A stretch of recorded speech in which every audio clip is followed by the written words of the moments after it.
Salut tout le monde, bienvenue sur cette vidéo où je vais vous montrer très rapidement à quoi ressemble aujourd'hui le craft de Star Wars The Old Republic pour les nouveaux comme pour les anciens, histoire de s'y remettre un peu.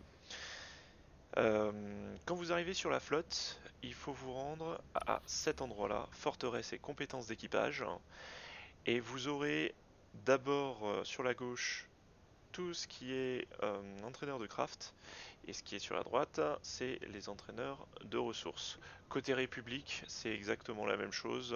Par contre, ça se trouve à un autre endroit, mais la logique reste la même sur tout le craft. Euh, Vous avez le droit jusqu'à 3 métiers que vous pouvez choisir. Vous pouvez prendre que des métiers de collecte, vous pouvez prendre que des métiers de craft, c'est à vous de choisir. Sachez que toutes les ressources peuvent être achetées, euh, même si ce n'est pas votre métier, donc vous ne serez jamais bloqué.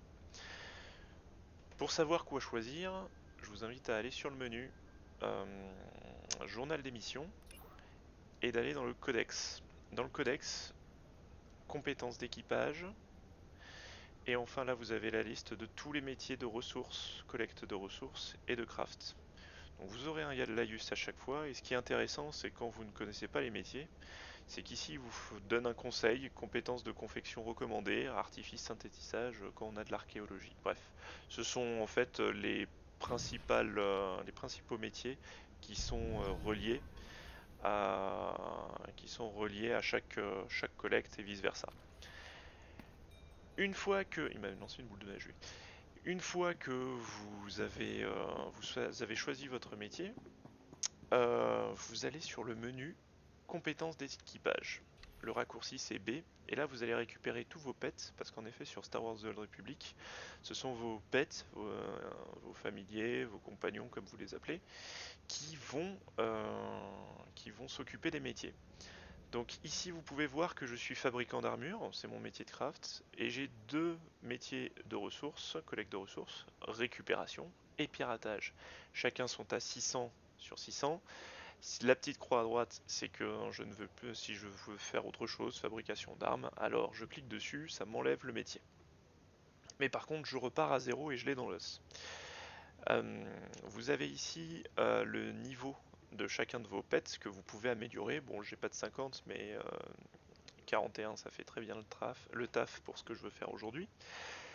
Ce niveau, en fait, vous apporte des bonus, que ce soit dans la collecte ou bien dans le craft. Si on prend une collecte, voilà à quoi ça ressemble. Vous arrivez sur le menu des quêtes, et là ça veut dire que je vais envoyer mon pet aller chercher des métaux de récupération ou des composés de récupération, euh, et je crois que c'est tout quand on est level 10.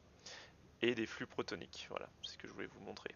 Vous allez aussi avoir de l'influence qui, soit côté obscur, soit côté lumineux, vous apportera des jetons, mais c'est pas vraiment utile. Ici, vous pouvez voir le bonus que ça m'apporte avec les collectes de ressources. Il va aller 20% plus vite et il a un taux de succès critique, c'est-à-dire qu'il me rapportera plus d'objets de 61%.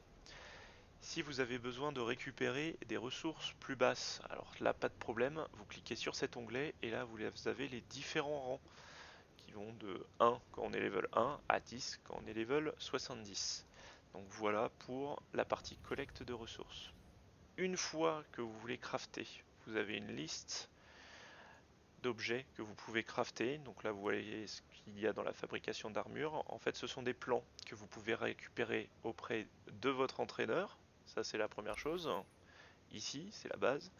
Mais que vous pouvez aussi récupérer auprès d'autres PNJ. Par exemple des PNJ de réputation. Vous les avez aussi sur des loots, et enfin vous pouvez les acheter à l'HV. Donc ce sera à vous de voir en fonction de ce que vous avez besoin, qu'est-ce que vous voulez crafter. Je lance du craft. Si je prends par exemple composants d'assemblage, ici on peut voir que je peux créer 10 composants d'assemblage, parce que j'ai la possibilité de créer avec mes ressources en stock 10 composants. Ces ressources, vous pouvez donc, comme je vous l'ai dit, les récupérer soit à travers les quêtes de collecte, soit en allant sur la planète carrément. Et la particularité, des fois sur les mobs, en fonction de votre métier de collecte, sur les PNJ, vous pouvez récupérer en les tuant des ressources, les droïdes ou bien les animaux. Petite particularité sur les flux protoniques, vous pouvez les récupérer soit en quête, soit auprès du vendeur qui se trouve juste ici, toujours au même endroit, ici exactement. Comme ça, vous pourrez acheter le dernier élément qui vous manque. Une fois que vous avez tout, vous pouvez lancer le craft. Et pour vous montrer à quoi sert un bonus, je prends mon Blaze qui est level 41. Je lance la confection. Il me répond 1 minute 32. Je prends un pignouf level 1. Composant d'assemblage. Je ferai exactement selon vos désirs. 3 minutes 58. Donc oui, ça vaut le coup de monter les boosts. Voilà, j'ai lancé le craft. Rien de particulier, tout simplement. Allez d'abord voir un conseil, allez d'abord voir le PNJ, entraîneur, prenez tout ce qu'il y a de disponible et après vous pourrez crafter plus haut si vous en avez besoin. J'espère que cette vidéo vous a aidé, déjà pour commencer, et n'hésitez pas à suivre les autres. Si vous avez d'autres questions, mettez-les dans les commentaires. Je vous souhaite à tous bonne chasse, allez ciao.